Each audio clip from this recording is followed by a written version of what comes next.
Now, the South Korean government's economic policies have been slammed by opposition lawmakers in the National Assembly. On Tuesday, they said it was time to go back to the drawing board because they just aren't working. The ruling party insists patience is needed for the measures to bear fruit. Kim Min-ji reports.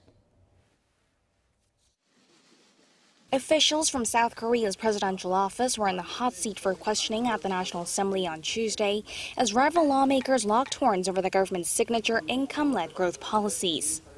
Opposition parties criticized the policies, stressing the need for a revision or even a change in direction, as recent economic data have been dismal. They said the money pumped in hasn't translated into quality job growth, and the livelihoods of low-income households have gotten worse. The government's policies are aimed at increasing the income of low-income households and spurring investment and job creation at companies. But you do admit that it's not working, don't you?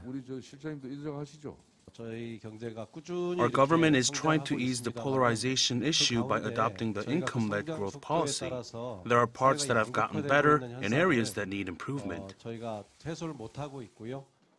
However, the ruling Democratic Party of Korea defended the policies, saying the matter is something that needs to be dealt with patience, adding that they can't blame the policies when the administration has only been in office for just over a year.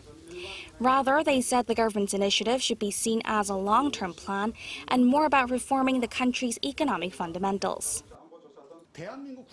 The way I see it, this income-led growth strategy is aimed at a much-needed structural reform of the Korean economy. Previous administrations have tried to do it, and so are we. It's not something rival parties should be bickering over.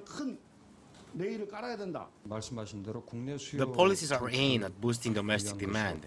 What we are pushing for is a shift in economic paradigm. We are not implementing policies for short-term economic revitalization or temporary job growth.